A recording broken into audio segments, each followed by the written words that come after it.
What is with the story of you being a fridge? Why was that a thing in the thumbnail where they made you a fridge? Well, it started from corn. I think we were filming, and I think I must have been a little bit fat or bloated. And apparently, my back was very square.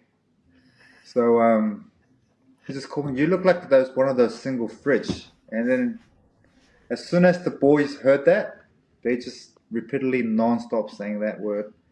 There's this word called dimche, which is like a more, it's a Korean kimchi fridge, but it's more of a rectangle. So it's a Yeah. wider fridge. And I think Sam mentioned that first, and then everyone started calling me that, and I just absorbed it.